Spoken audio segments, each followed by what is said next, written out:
Hello everyone, আজকে আমি আপনাদেরকে দেখাবো কিভাবে চিকেন বান রোল রেসিপি তৈরি করা যায়।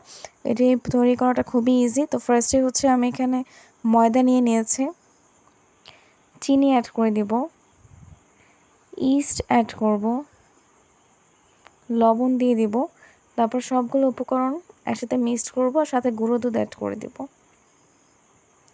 এখন ভালো করে মিক্স করে নিব আর এখানে ওয়ার্ম ওয়াটার অ্যাড করব, ডিম দিয়ে দিব একটা,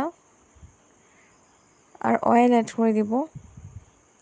এখন সবগুলো উপকরণ আস্তে আস্তে মিশিয়ে নিব। যেহেতু পানিটা একটু গরম আছে, এজন্য আমি চামচ দিয়ে প্রথমে নেড়ে নিয়েছি, মিক্সড করে নিয়েছি। এখন আমি হাত দিয়ে এটাকে ভালো করে ডোটা তৈরি করে নেব। তারপর এটাকে রেস্টে রেখে দিব। এখন আমি কড়াইতে তেল দিয়ে দিলাম। তারপর মধ্যে আমি পেঁয়াজ কুচি অ্যাড করে দিয়েছি, কাঁচামরিচ কুচি। তারপর এটাকে খুব বেশি ভাজবো না, হালকা পরিমাণে ভেজে নিব।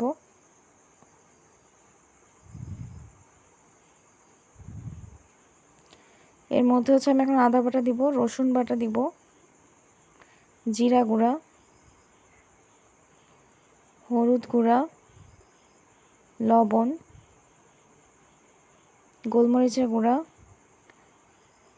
আর একটু চিনি অ্যাড করে দিব।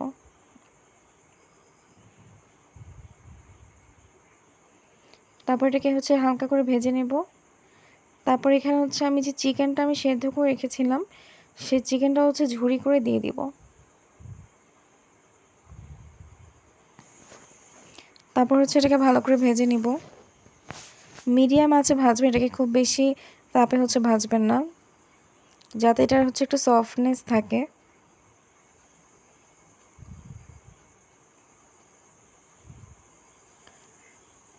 তারপর এখানে আমি দুধ অ্যাড করে দিয়েছি আর একটু কর্নফ্লাওয়ার অ্যাড করে দিব।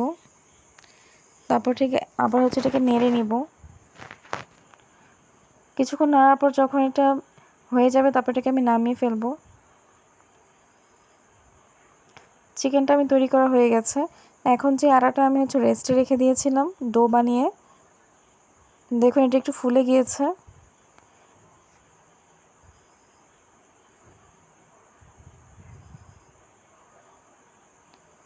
এটাকে কয়েকটি ভাগে আমি ভাগ করে নিলাম। এখন এটার মধ্যে আমি চিকেনটাকে দিয়ে দিব।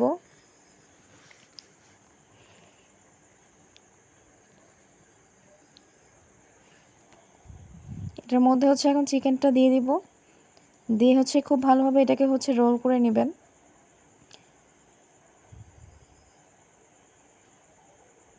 এখন এটাকে আমি রোলের মতো শেপে ফোল্ড করে নেব। ঠিক এরকমভাবে প্রত্যেকটা তৈরি করে নিয়েছি। এখন এটা আমি ট্রেতে দিয়ে দিয়েছি, কারণ এটা ওভেনে আমি বেক করে নিব। উপরে আপনারা বাটারটা ব্রাশ করে নেবেন ফার্স্টে। তারপর এখানে আপনারা চাইলে তিল অ্যাড করে দিতে পারেন।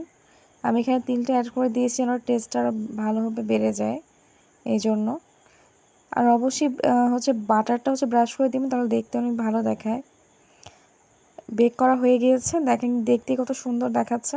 আপনার বাসায় অবশ্যই এটা ট্রাই করবেন।